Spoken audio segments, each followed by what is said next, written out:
So we have brought up the Grand Villa with the race trailer and the Formula Ford. Drove up here very nicely this morning, a nice cool fall day. Rig is seems to be running very well, other than a few minor things. There are a few things that we need to pay attention to. If you recall, a few weeks ago we had issues with the oil cooler on this unit. Usually we're towing the Jeep. Today, of course, we have the trailer on the back. It does seem to have a little bit of carbon staining there on the exhaust. I will say that this rig does burn a little bit of oil, so we're going to be talking about that here in a second. The Grand Villa has primary access to the engine from outside of the vehicle through this grate. There's really nothing back behind this other than access. I think some of the other units that they've made in the past used to have a radiator here. I think some of the diesel applications have a radiator behind this. This one has nothing behind it. It also has set up for at least I can check the oil without having to open anything up. So it has the world's longest dipstick, which is probably the name of a comedy show. But as it just keeps coming out, we can check the oil. And in this case, I don't know if you can see that. We're going to try and see if you can see that. This unit burns a little bit of oil. So as I see it and as I look at it, it's down about 2/3 of a quart. What is that, 20 ounces roughly? Let's do that again. We'll check it one more time. 2/3 of a quart in 160 miles. It's about a quart every 200. Yeah, not real good. Let's see, there you go. You see the lines on it. Quart every 200 miles is a bit problematic. Got 30,000 miles on this engine. I've had to rebuild it. Rebuilt it, if you will, about 10,000 miles ago. It burned oil back then. It still burns oil now. So I think we're going to have to do something here. We've checked everything on it. We've checked PCV. We've looked at all the spark plugs. It doesn't look like it's a single cylinder that's down. And this thing has been burning oil since the day I built it. I have friends that would basically say that's the nature of the beast. That's what you get when you have a Ford 460s. They burn oil. And this engine's always running fast. It runs like a small 4-cylinder on the highway in the sense that it's really running at a high RPM. With a C6 transmission with no overdrive, it's running 33 to 3,500 RPM on the highway. Now I say that back in the day that may have been acceptable. Today's engines will run under 2,000 RPM, typically at cruising speed.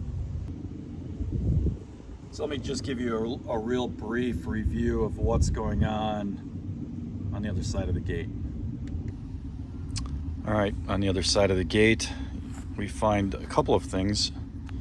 Over here, air inlets. So clean air inlet. You got a little air scoop on the outside of the gate.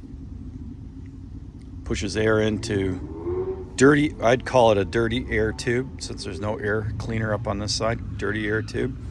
That goes and flows into an old standard pancake style air cleaner, a la 1950s vintage.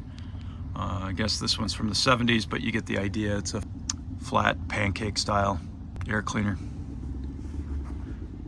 We have different connections for the motorhome here, supposedly secure connections for the motorhome.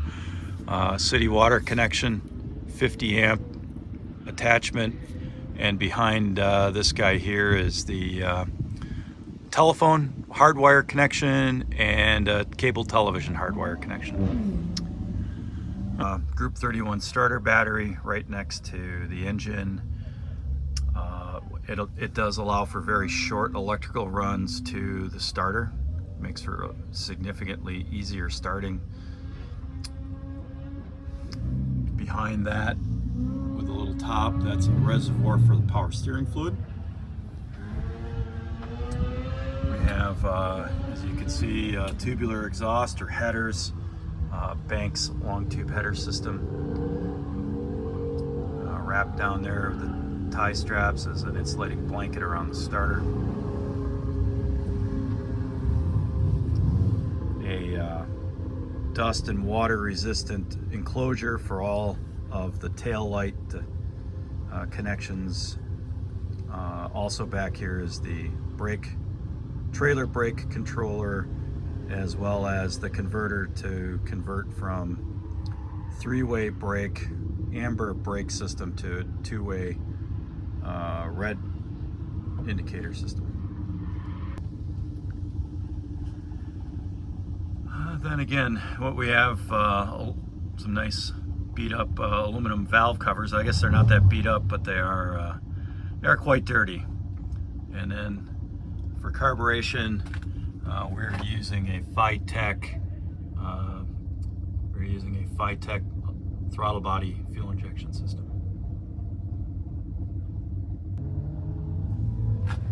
Here in the front, or the rear, I guess it would be, a very, very massive 4-core, 4-inch deep truck style radiator with a steel shroud. We are running a direct drive fan.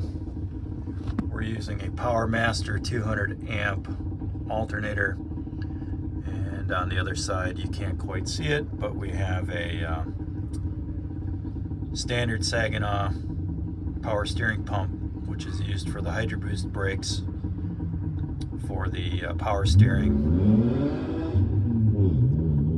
and for the spring brake release for the parking brake system.